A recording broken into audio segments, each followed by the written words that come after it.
नमस्कार, मैं सुरेश चौहान के आपके सामने संघ गाथा की महा सीरीज लेकर आ रहा हूं।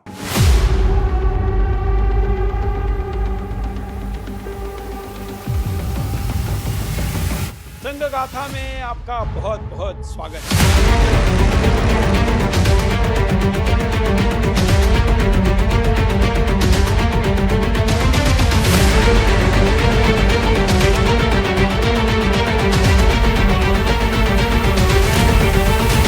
संघ गाथा।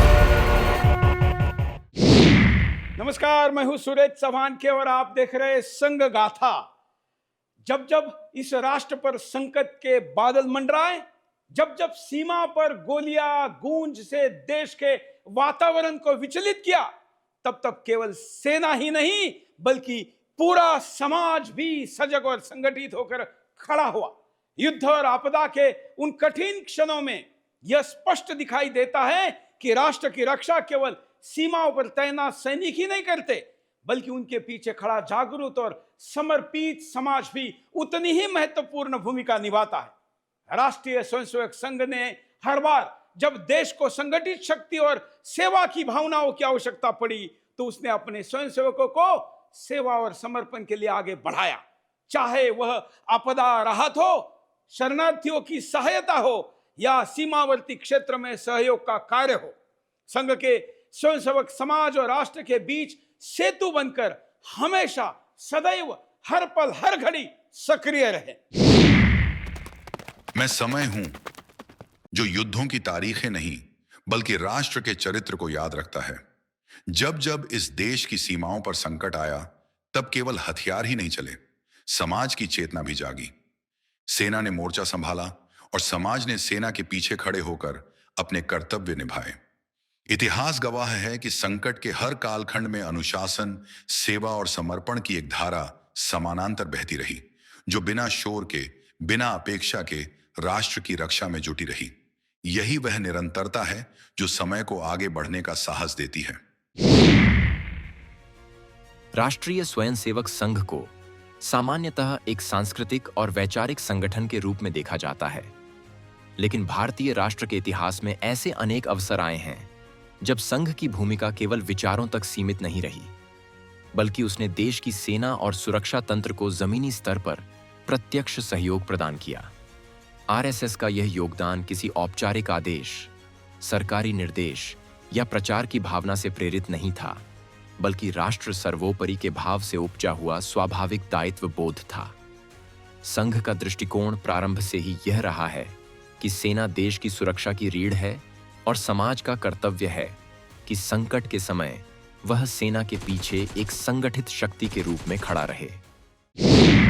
1971 का युद्ध मुझको याद है, क्योंकि उस समय तक की यादें परिपक्व होनी शुरू हो चुकी थी। जब सेनाएं और पुलिस की भी जरूरत थी उनको साथ में देने की, कानून व्यवस्था कौन संभाले दिल्ली की, उसके लिए स्वयंसेवकों को भी लगाया गया और उसके लिए विभिन्न स्थानों के ऊपर सामाजिक संगठनों को भी लगाया गया। हम लोग शामिल हुए। उस समय हमने कॉलेज में एडमिशन लिया ही था और अपने इलाके के जितने भी प्रमुख लोग थे उनको लेकर सभी संघ के स्वयंसेवक वहां के प्रमुख लोगों के पास गए, हमारे लिए काम बताइए। चाहे 65 का युद्ध हो, चाहे 71 का युद्ध हो, हमारी बाल स्वयंसेवकों की टोली किस प्रकार से किताबें इकट्ठी करती थी, अन्य इस प्रकार की चीजें इकट्ठी करती थी जो घायल सैनिकों को अस्पताल में काम आ सके। चंदा इकट्ठा करना, ये सब चीजें करना तो था ही, लेकिन किन किन चीजों के द्वारा उनको सहायता दी जा सकती है, एक बाल स्वयंसेवक के रूप में और बाद में एक किशोर स्वयंसेवक के रूप में जो भी कुछ किया गया, वह वास्तव में इतिहास के अंदर हमेशा दर्ज रहेगी। एक घटना आपको बताऊंगा। कमांडर का फोन आया कि कुछ ट्रेन्स आ रही हैं जिसमें घायल जवान हैं, उनको इलाज के लिए बहुत सारा खून चाहिए, आप कुछ दे सकेंगे? दिल्ली के प्रचारक थे सोहन सिंह जी। उन्होंने कहा, कमांडर क्या पूछ रहे हो, कुछ का क्या मतलब है? कितना चाहिए बताओ, देंगे। कमांडर हैरान रह गया, संख्या बहुत बड़ी थी। सोहन सिंह जी ने कहा, ये 12 पॉइंट्स नोट करो, सवेरे यहां पे ट्रक्स भेज देना, स्वयंसेवक ट्रकों में होकर के आएंगे, खून देंगे। इकट्ठा हुए, इतनी बड़ी संख्या में इकट्ठा हो गए कि दिल्ली के ब्लड बैंक्स में उतना खून लेने की क्षमता नहीं थी। तो अधिकारियों ने स्वयंसेवकों से कहा, आप बाद में दीजिएगा, हम शुरू करते हैं। स्वयंसेवकों ने कहा, आपको बहुत काम करना है, आप जाइए, हम शुरू करते हैं। इस ऊहापोह में से रास्ता निकाल करके केवल एक रात्रि के समय में बड़ी मात्रा में खून दे सकना, ऐसा मुझे स्मरण है। किसी भी देश के बनने में हर एक ऑर्गेनाइजेशन का अपना अपना पार्ट होता है, किसी का ज्यादा, किसी का कम। अगर हम आरएसएस की तरफ देखना शुरू करें तो आरएसएस का शुरू से देश के लिए या देश के एकता के लिए, देश के जज्बे के लिए हमेशा से कंट्रीब्यूशन रहा है। और इसको डिनाई इसलिए भी नहीं किया जा सकता है, वो कंसिस्टेंटली आज तक है। ऐसा नहीं है कि कहीं ऊंच नीच हुई हो। हमेशा से आरएसएस का ध्येय एक ही रहा है, India first, country first, Bharat पहले, बाकी सब बाद में। और मैंने इसको पर्सनली एक्सपीरियंस इसलिए भी किया है कि मैंने देखा है कि जिस तरीके से आरएसएस ऑपरेट करती है, बिना किसी फैनफेयर के, बिना किसी शोर शराबे के, बिना किसी बैंड बाजे के, एक सिर्फ अकेला उनका एम रहता है कि देश के लिए कुछ अच्छा किया जाए, देश के लोगों के लिए कुछ अच्छा किया जाए, सोसाइटी के लिए अच्छा किया जाए। और मेरा अपना आकलन है या मेरा एनालिसिस है कि जो भी देश के लिए इस तरीके से कंट्रीब्यूट करता है, उससे बड़ी कोई फौज नहीं। क्योंकि आरएसएस अपने आप में अगर टोटल आप करेंगे तो वो मेरी फौज से 10 गुना बढ़कर है, कम नहीं है। उनके नंबर्स ज़्यादा हैं, उनका काम 24 घंटे 365 दिन जो काम है वो भी एक अपने आप में सराहनीय है, एक एग्जेम्पलरी के तौर पर देखा जा सकता है। आरएसएस अपने आप में कुछ लेती नहीं है, सिर्फ देती है। देश को देती है, सोसाइटी को देती है। और वहीं शुरू होती है उनकी एक बहुत बड़ी चीज़ जो मेरे फौज के लिए इंपॉर्टेंट है, कि आपका देश के लिए जज्बा जो है वो मेरे लिए ज़्यादा इंपॉर्टेंट है। आप मेरे ऊपर सवाल नहीं करते, आप मेरे लिए सॉल्यूशंस निकाल कर देते हो। अगर आरएसएस ये कर रही है तो क्यों नहीं सल्यूट किया जाए? I definitely salute them, a big salute to them. सबसे बड़ा जो कंट्रीब्यूशन एक सिविल सोसाइटी में जो आप फौज के लिए कर सकते हैं, डिफेंस फोर्सेस के लिए कर सकते हैं, वो यही है कि आप फौज के साथ खड़े न केवल दिखने चाहिए बट महसूस होने चाहिए।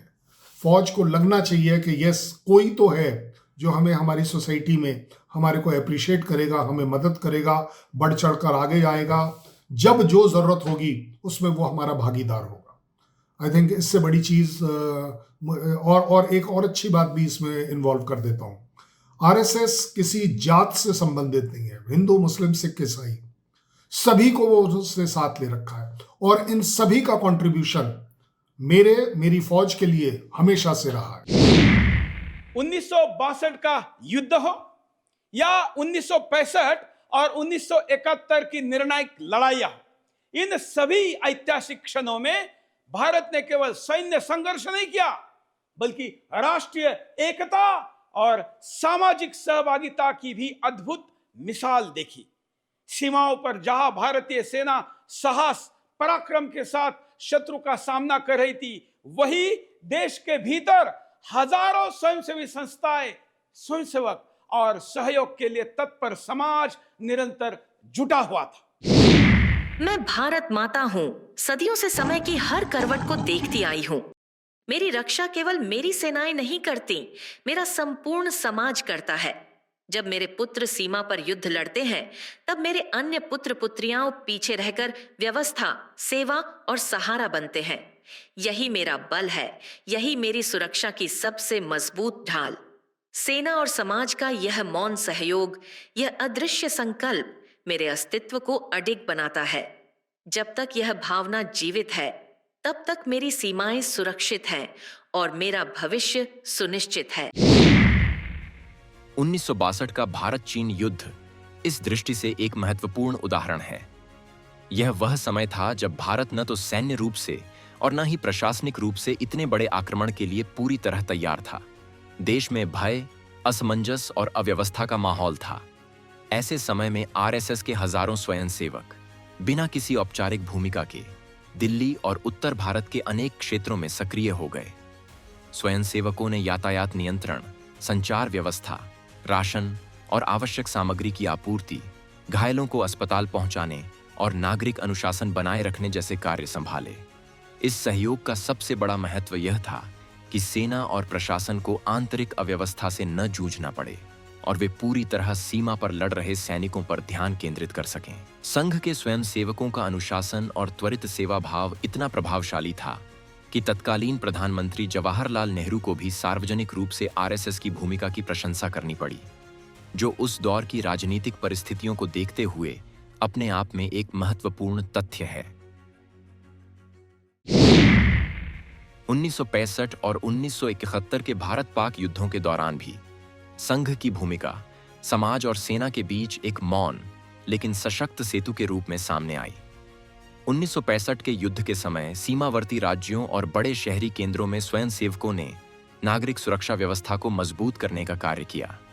ब्लैकआउट के नियमों का पालन, अफवाहों और भय के माहौल को नियंत्रित करना तथा आम नागरिकों को संयम और अनुशासन बनाए रखने के लिए प्रेरित करना, ये सभी कार्य संघ के स्वयंसेवकों ने बिना किसी प्रचार के किए।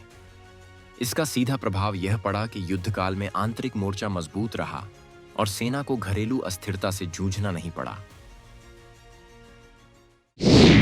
विश्व हिंदू परिषद के कार्यकर्ता उसका सारा परिवार बन गया है आज, चाहे वो बजरंग दल हो, चाहे वो कोई भी हो। आज वो हर प्रकार के संगठनों के साथ मिलकर समाज की सेवा में तत्पर होता हुआ दिखाई देता है। 1965 का भी मुझे एक स्मरण है, और वो स्मरण ऐसा है कि दिल्ली के रीजनल कमांडेंट ने कहा कि हमको ट्रैफिक पुलिस को दूसरे कामों में लगाने की जरूरत है, क्या आप दिल्ली का ट्रैफिक संभाल सकते? संघ ने कहा संभालेंगे, क्या दिक्कत है?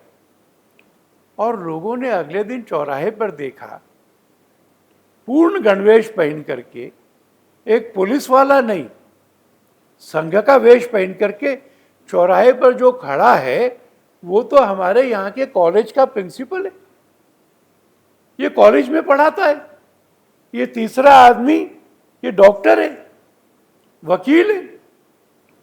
जितने दिन की आवश्यकता थी उतने दिन ये लोग बाकी सब काम बंद करके, प्रतिष्ठा का काम है कि नहीं इसकी चिंता नहीं, देश का काम है, इसलिए उन्होंने किया। ये बात इतिहास जानता है कि संघ के स्वयंसेवक खतना करा के मुसलमानों में शामिल हुए, उनकी योजनाओं का पता लगाया। एक योजना तो पहली ये थी कि जब कैबिनेट की मीटिंग होगी तो उस समय बम से पूरी कैबिनेट को ध्वस्त कर देंगे। सूचना सरदार पटेल को दी गई। पटेल ने संघ से आग्रह किया, दिल्ली के प्रचारक वसंतराव ओक से, कि हम अपनी पुलिस पर विश्वास नहीं कर सकते। ओक ने कहा हम कर सकते, हम रक्षा करेंगे। इतना बड़ा काम करना, इस तरह के अनेकों काम। मैं आरएसएस को एक तरीके से फर्स्ट लाइन फोर्स देखता हूं। फर्स्ट लाइन कंट्री की फोर्स, डिफेंस फोर्स कहें, ऑफेंस फोर्स कहें, सपोर्ट फोर्स कहें, अपने अपने रोल हैं, बट आरएसएस अकेली है जो इन तीनों रोल में हमेशा अव्वल दर्जे पर रहेगी।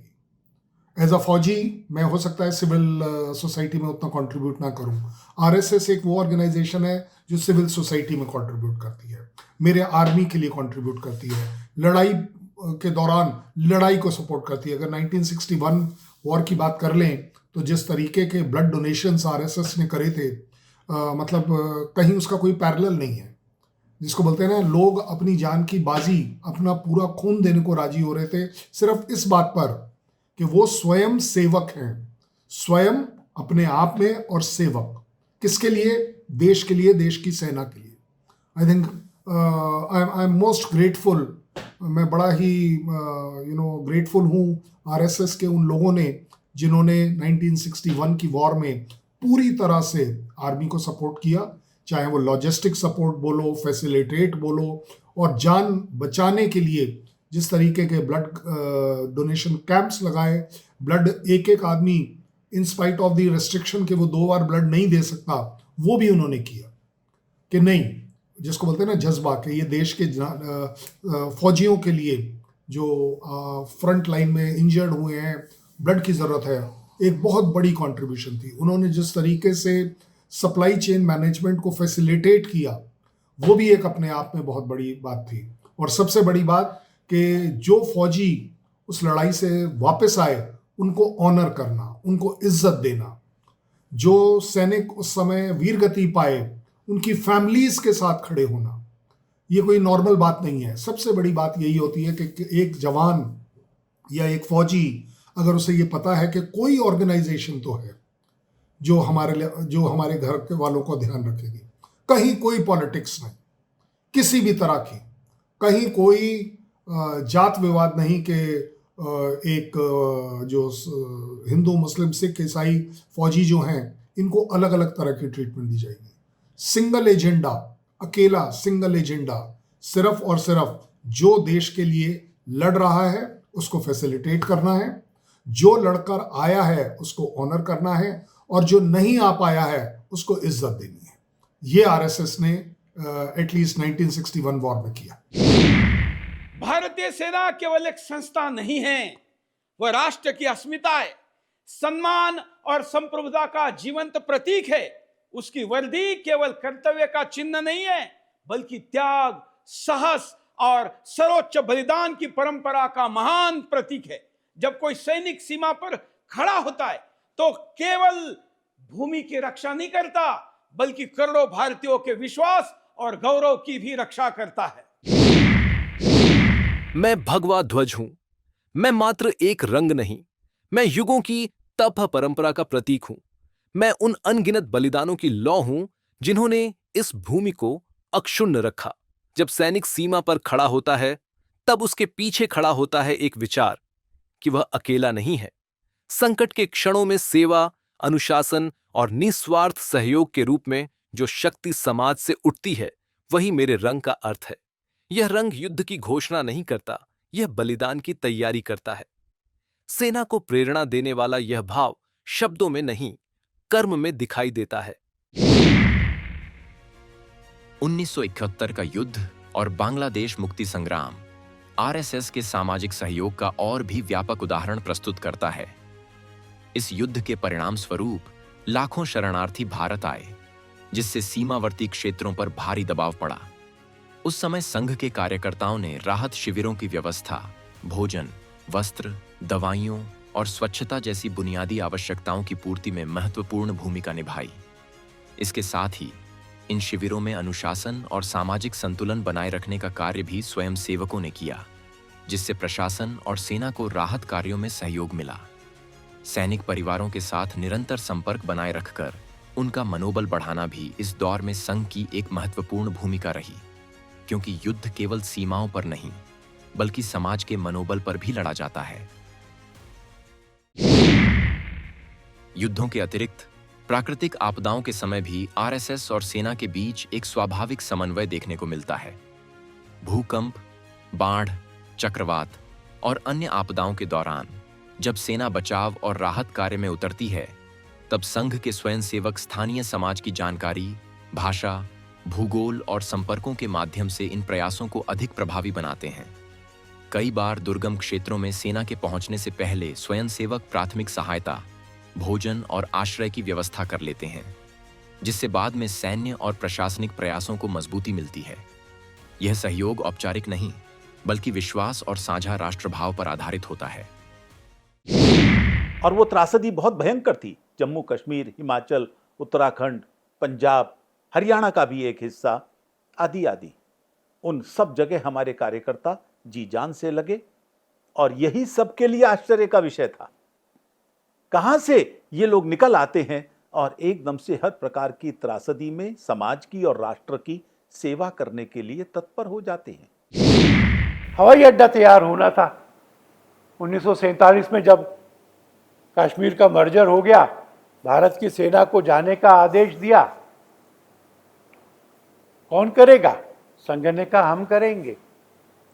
स्वयंसेवकों ने रात भर परिश्रम करके हवाई जहाज उतर सके ऐसा हवाई अड्डा तैयार किया। सवेरे उठे तो उनका जो प्रमुख था उसने कुछ पैसे देने चाहे। पैसे कैसे लेते देश के काम के लिए? उसको लगा कम है तो कहा कि बढ़ा कर देता हूं। तब संघ के प्रमुख ने कहा आप कुछ देना चाहते हो तो हम लेने के लिए तैयार हैं। देश की रक्षा के लिए जा रहे हो, जरा आगे बढ़ जाओ, लाहौर ला कर दो। ऐसी अनेकानेक घटनाएं युद्ध के समय, बाढ़ के समय, पहाड़ गिरने के समय, तूफान के समय सबसे पहले भागकर कौन आता है? अग्रिम मोर्चे पर सब खतरा उठाकर प्राण देने की तैयारी करके कौन जाता है? जिन लाशों को सड़ते हुए इतनी बदबू आ रही कि पास तक नहीं जा सकते, उनका संग्रह करके उनके शवदाह का इंतजाम करना। मेन रोड्स के बगल के गांवों में नहीं, इंटीरियर के गांवों तक बाढ़ की सामग्री पहुंचाना। ये बाढ़ का राहत का काम संघ के संस्थापक केशव बलिराम हेडगेवार जी ने भी किया था, और उस परंपरा को स्वयंसेवक आज भी निभा रहे। बुलाना नहीं पड़ता, कहना नहीं पड़ता, खबर मिलती है कि ऐसा हो गया तो दौड़ कर आते। राष्ट्र की रक्षा केवल सीमाओं पर तैनात सैनिकों द्वारा ही नहीं होती, बल्कि वह समाज की जागरूक चेतना, उसके दायित्व बोध और उसके अटूट विश्वास से भी सुनिश्चित होती है। सीमा पर खड़ा सैनिक तब और अधिक सशक्त होता है जब उससे यह अनुभूति होती है कि उसके पीछे 140 करोड़ देशवासियों का मजबूत समर्थन, प्रार्थना और संकल्प भी खड़ा है। राष्ट्रीय सुरक्षा केवल सैन्य शक्ति का प्रश्न नहीं, बल्कि सामूहिक मनोबल और राष्ट्रीय एकता का भी प्रतीक है। आरएसएस का योगदान केवल संकट के क्षणों तक सीमित नहीं रहा है।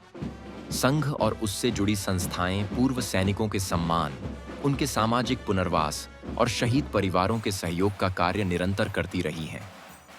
इसके साथ ही संघ के शाखा आधारित कार्य के माध्यम से युवाओं में अनुशासन, सेवा, राष्ट्रभक्ति और सैन्य सम्मान की भावना विकसित की जाती है। यही कारण है कि भारतीय सेना और सुरक्षा बलों में बड़ी संख्या में ऐसे अधिकारी और जवान मिलते हैं जिनकी पृष्ठभूमि किसी न किसी रूप में स्वयंसेवक जीवन से जुड़ी रही है। संघ का मूल दर्शन हमेशा यह रहा है कि वह सेना का विकल्प नहीं है और न ही स्वयं को सेना से ऊपर मानता है। आरएसएस स्वयं को समाज के भीतर एक ऐसी शक्ति के रूप में देखता है जो समाज को संगठित, अनुशासित और राष्ट्रभाव से प्रेरित बनाकर सेना को मजबूत आधार प्रदान करती है। संघ का विश्वास है कि जब समाज सशक्त होगा तभी सेना भी अडिग और प्रभावी होगी। इसी विचार के साथ आरएसएस ने हर संकट में बिना सत्ता, बिना पद और बिना श्रेय की अपेक्षा के देश और उसकी सेना के साथ खड़े होकर अपना राष्ट्र धर्म निभाया है। सरदार पटेल ने कहा, स्मरण माने मैंने सुना है कि सरदार पटेल ने कहा कि महाराजा हरि सिंह मान नहीं रहे, श्री गुरुजी उनसे प्रार्थना करेंगे, बात करेंगे तो मानेंगे। गुरुजी ने अपना दौरा बीच में छोड़ा, सेना के हवाई जहाज से वो कश्मीर गए, महाराजा हरिचंद से उनकी बात हुई, हरिचंद जी की सहमति प्राप्त हुई, एक्सेशन लेटर पे सिग्नेचर्स हुए।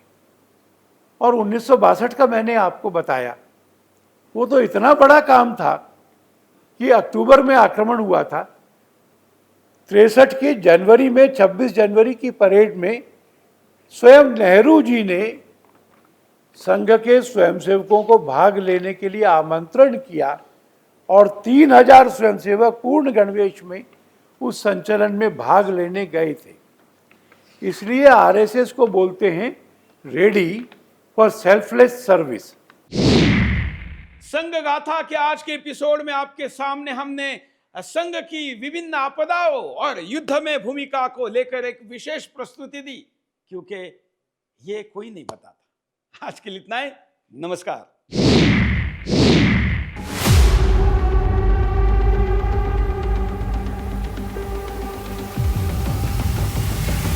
संघ गाथा में आपका बहुत बहुत स्वागत है।